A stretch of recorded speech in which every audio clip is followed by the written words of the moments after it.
ప్రభువు పేరిట మీ అందరికీ ఈ రాత్రికాలపు శుభములను వందనములను తెలియజేయుచున్నాను. ప్రియులారా, ఈ సమయంలో ఈ వాక్యము వినుచున్న మిమ్మలందరినీ ప్రేమపూర్వకముగా ఈ రాత్రికాలపు వాక్య ధ్యానంలోనికి ఆహ్వానించున్నాను. పరిశుద్ధ లేఖన భాగములను మనము చదివినట్లయితే, పాపము వలన వచ్చు జీతము మరణము, అయితే దేవుని కృపావరము మన ప్రభువైన క్రీస్తు యేసునందు నిత్యజీవం. రోమీయులకు రాసిన పత్రిక 6వ అధ్యాయము 23వ వచనం. ప్రియ సహోదరి సహోదరులారా, చదవబడిన లేఖన భాగాలను మనము పరిశీలన చేసినట్లయితే, క్షమాపణ అంటే ఏమిటి మరియు అది నాకెందుకు అవసరము? ప్రియులారా, క్షమాపణ అనే పదానికి అర్థం పలకను శుభ్రముగా తుడిచివేయడం, క్షమించడం, రుణాన్ని రద్దు చేయడం అన్నమాట. మనము తప్పు చేసినప్పుడు తిరిగి మన సంబంధాలను కలుపుకొనటానికి క్షమాపణ కొరకు ఎదురుచూస్తాం. ఎందుకంటే ఒక వ్యక్తి క్షమించబడుటకు అర్హుడు అనుకున్నంత మాత్రాన అతనికి క్షమాపణ ఇవ్వబడదు. క్షమాపణ అనేది ప్రేమ, దయ మరియు కనికరము అనే క్రియలతో కూడినది. ప్రియులారా, క్షమాపణ అనేది మీకు ఏది చేసినప్పటికీ ఎదుటి వ్యక్తికి వ్యతిరేకముగా వారు చేసినది ఏదైనా గట్టిగా పట్టుకోవటం కాదు. పరిశుద్ధ లేఖన భాగము మనము గమనించినట్లయితే, మనందరికీ దేవుని నుండి క్షమాపణ పొందవలసిన అవసరము ఎంతైనా ఉంది. మనమందరము పాపము చేయక మేలు చేయుచుండు నీతిమంతుడు భూమి మీద ఒకడైనను లేడు. మనము పాపము లేనివారమని చెప్పుకొని ఎడల మనలను మనమే మోసపుచ్చుకున్నట్లవును, మరియు మనలో సత్యముండదు.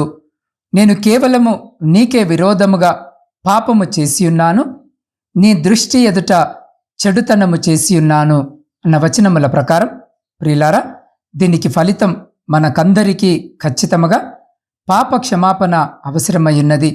మన పాపములు క్షమింపబడని ఎడల, ప్రియులారా, మన పాపముల విషయమై మనము నిత్య శిక్షకు పాత్రులమవుతాం. ప్రతి మానవుని జీవితంలో పాప క్షమాపణ అత్యంత ప్రాముఖ్యమైనది, ప్రధానమైనది. ప్రియులారా, ప్రతి ఒక్కరికి పాప క్షమాపణ గురించి తెలిసి ఉండాలి. లేనిచో పరిశుద్ధుడైన దేవునితో కలిసి ఉండుట అసాధ్యము. నీవు చేసిన పాపమేమిటి? నీకు పాప క్షమాపణ జరిగిందా? నిన్ను క్షమించిన వారెవరు? పాప క్షమాపణ పొందిన తర్వాత ఒకవేళ కాలు జారితే అటువంటి విషయాలు తప్పక ప్రతి ఒక్కరూ తెలుసుకోవాలి. ప్రియులారా, జాన్ బ్రాడ్బోర్డ్ అనే వ్యక్తి ప్రభు కొరకు సాక్షిగా మరణించినటువంటి వ్యక్తి. ఆయన ఒక దినములో రాత్రి 4 గంటలు మాత్రమే నిద్రించేవాడు. ఆయన ఆహారము కూడా తక్కువగానే తీసుకునేవాడు. తన మిగిలిన సమయాన్ని పరిశుద్ధ లేఖన భాగములను చదువుటకు, ధ్యానించుటకు, ప్రార్థించుటకు, ఇతరులకు ప్రభువును ప్రకటించుటకు, మేలు చేయుటకే తన సమయాన్నంతా కేటాయించేవాడు. ప్రియులారా, ఈయన పాపము గురించి ప్రజలకు మృదువుగాను, అదే సమయంలో ఖచ్చితంగా గద్దించి హెచ్చరించేవాడు. ఎందుకంటే ప్రజలు దేవునితో సహవాసము కలిగి ఉండాలి అని పోరాడేవాడు. జాన్ బ్రాడ్బోర్డ్ ఆత్మీయ జీవితం చాలా లోతైనదిగా ఉండేది. ఆయన ప్రతి దినము పాపపు కార్యములను ఒక పేపర్ మీద వ్రాసి దాన్ని తన వ్యక్తిగత ప్రార్థనలో దేవుని సన్నిధిలో మోకరించి ప్రతి పాపాన్ని దేవుని యొద్ద సమర్పించి రొమ్ము కొట్టుకొని ఏడుస్తూ క్షమాపణ అడుగుట ఆయనకు గల అలవాటు. అలా చేస్తూ తన రక్షణ జీవితాన్ని ప్రతిరోజు నూతనపరుచుకునేవాడు. ప్రియులారా, ఈయన తన జీవితంలో గ్రహించిన ముఖ్యమైన కార్యము పాపము యొక్క జీతము మరణము. అది చాలా భయంకరమైనది. పాపము దేవునికి మనిషికి ఉన్న సంబంధాన్ని తెంపివేస్తుంది. దేవుడు లేని జీవితం ఎందుకు అన్నదే ఆయన యొక్క తలంపు. ప్రియులారా, అపోస్తలుడైన పౌలు పాపము గురించి, దాని మూలము గురించి అనేక విషయాలు తెలియజేశాడు. ప్రియులారా, కోరుకున్న వాటిని చేయకుండా దానిని వ్యతిరేకిస్తున్న కార్యములనే చేస్తున్నాను, నేను కాదు నాలో నివసిస్తున్న పాపమే అలా చేస్తుంది అని పాపము గురించి దాని యొక్క క్రియల గురించి ఆయన స్పష్టముగా వివరించినట్లుగా పరిశుద్ధ లేఖన భాగములలో మనము చదవగలము. ప్రియ సహోదరి సహోదరులారా, మనము పాపముతో ప్రతిదినము పోరాడుతూనే ఉన్నాం. దాంట్లో మనము బానిసలముగా ఉండిపోకుండా దాంట్లో నుండి తప్పించబడాలి అంటే జాన్ బ్రాడ్బోర్డ్ వలె మనము ప్రతిదినము పరిశుద్ధ లేఖన భాగాలను చదువుతూ ప్రార్థిస్తూ మేలు చేయుట అనే కార్యములో ముందుండాలి. అప్పుడు దేవుడు ఖచ్చితంగా మనలను దీవిస్తాడు. ఆ రీతిగా మన హృదయాలను సరిచేసుకున్నటకు దేవుడు అటువంటి గొప్ప కృపను ధన్యతను దేవుడు ఈ సమయంలో ఈ వాక్యము వినిచిన్న మీకును మీ కుటుంబమునకును మరియు మీ ప్రియులకు వారికి ఇప్పుడు ఎల్లప్పుడు సదా ఎల్లకాలము దయచేసి మిమ్మలందరినీ ఆయన తన శక్తి కలిగిన రెక్కల చాటున భద్రపరిచి సంరక్షించి కాపాడునుగాక. ఆమెన్.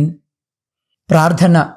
సర్వకృపలకు ఆధారభూతుడమైన మా ప్రియ పరలోకమందున్న పరమతండ్రి, మీ ఘనమైన ఉన్నతమైన నామానికి స్తుతులు స్తోత్రాలు వందనాలను తెలియజేయుచున్నాం. దేవా, గడిచిన దినమంతా మా పనులలోనూ ప్రయాణాలలోనూ మీరు మాకు తోడుగా ఉండి ఈ క్షణము వరకు మమ్మలందరినీ మీ శక్తి కలిగిన రెక్కల చాటున సురక్షితముగా భద్రపరిచి సజీవులనుగా ఉంచినందుకే మీకే కృతజ్ఞత వందనములను తెలియజేయుచున్నాం.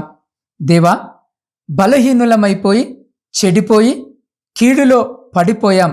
అయ్యా, మమ్మల్ని మన్నించండి. దేవా, మంచి మనసును మాలో ప్రతి బిడ్డకు దయచేయమని వేడుకొనుచున్నాం. తండ్రి, మీ దివ్య వాక్యానికి విరోధమైన పనులు చేయకుండా ప్రతి విషయంలోనూ పరిశుద్ధ వాక్యానికి లోబడే బుద్ధిని జ్ఞానమును మాలో ప్రతి బిడ్డకు దయచేయమని వేడుకొనుచున్నాం. దేవా, 7 బాధలు కలిగినను నీకు ఏ కీడును తగలదు అని వాగ్దానము చేసిన గొప్ప తండ్రి, మీ హస్తము మాకు తోడుగా ఉంచి సకల కీడుల నుండి తప్పించి సమస్త మేలులతో నింపమని మీ పాద సన్నిధిలో వేడుకొనుచున్నాం. దేవా, ఈ సమయంలో ప్రయాణాలు చేస్తున్న ప్రతి బిడ్డని జ్ఞాపకము చేసుకోండి నాయనా. బిడ్డల ప్రయాణంలో మీరు తోడుగా ఉండి క్షేమకరమైన సురక్షితమైన ప్రయాణము బిడ్డలకు దయచేయమని వేడుకొనుచున్నాం. దేవా, ఈ సమయంలో శారీరక మానసిక బలహీనతలతో బాధపడుతున్న బిడ్డల కొరకు ప్రార్థిస్తున్నాం. దేవా, ప్రత్యేకముగా బిడ్డలందరినీ ఈ రాత్రి జ్ఞాపకము చేసుకుని మీ పరిశుద్ధమైన హస్తముతో ముట్టి సంపూర్ణ స్వస్థతను బిడ్డలకు దయచేయమని వేడుకొనుచున్నాం. దేవా, వ్యవసాయదారుల కొరకు ప్రార్థిస్తున్నాం. బిడ్డలు చేస్తున్న వ్యవసాయాన్ని ఆశీర్వదించి వారి సమస్తమును మీ కృపలో భద్రపరచమని వేడుకొనుచున్నాం. అయ్యా, పరీక్షల కొరకు సిద్ధపడుతున్న బిడ్డల కొరకు ప్రార్థిస్తున్నాం. పరీక్షలు రాస్తున్న బిడ్డల కొరకు ప్రార్థిస్తున్నాం.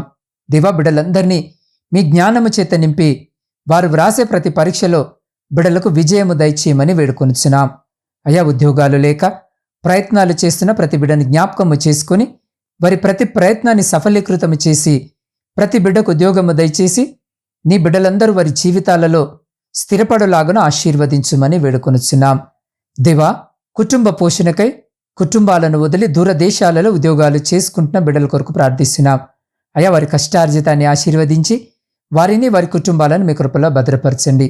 అయ్యా, సైన్యంలో ఉండి దేశాన్ని కాపాడుతున్న ప్రతి సైనికుని చుట్టూ మీ కంచె వేసి ప్రతి అపాయం నుంచి మీరు బిడ్డల్ని కాపాడి వారిని వారి కుటుంబాలను మీ బలమైన రెక్కల చాటున భద్రపరచమని వేడుకొనుచున్నాం. దేవా, వివాహాలు జరిగి సంవత్సరాలు గడుస్తున్న సంతానము లేక కన్నీటితో మీ పాద సన్నిధిలో మోకరించి మీ సహాయం కొరకు మీ వైపు చూస్తున్న ప్రతి బిడ్డ గర్భాన్ని రాత్రి తెరిచి బిడ్డల దుఃఖాన్ని సంతోషంగా మార్చమని వేడుకొనుచున్నాం. దేవా, ఆర్థిక సమస్యలు అప్పుల భారముతో నలిగిపోయి మీ సహాయం కొరకు మీ వైపు చూస్తున్న ప్రతి బిడ్డ జీవితంలో నుండి కుటుంబంలో నుండి ప్రతి ఆర్థిక లేమిని తీసివేయమని వేడుకొనుచున్నాం. దేవ, నూతన గృహాల కొరకు ఆశ కలిగి ఉన్న ప్రతి బిడ్డ కోరికను నెరవేర్చండి. దేవ, వృద్ధుల కొరకును వితంతుల కొరకును శ్రమలను అనుభవించిన ప్రతి బిడ్డ కొరకు ప్రార్థిస్తున్నాం. అయ్యా, రాత్రి బిడ్డలందరినీ ప్రత్యేకముగా జ్ఞాపకము చేసుకుని మీ కృపలో భద్రపరచమని వేడుకొనుచున్నాం. అయ్యా, వివాహాల కొరకు ఎదురు చూస్తున్న బిడ్డల్ని జ్ఞాపకం చేసుకోండి. వివాహాలు జరగక మీ సహాయం కొరకు ఎదురు చూస్తున్న బిడ్డలకు కూడా కావలసిన సహాయము దయచేయమని వేడుకొనుచున్నాం. దేవా, ఎంతో మంది బిడ్డలు నిరాశ్రయులుగా ఉన్నారు. వారందరినీ జ్ఞాపకము చేసుకుని మీ కృపలో భద్రపరచండి.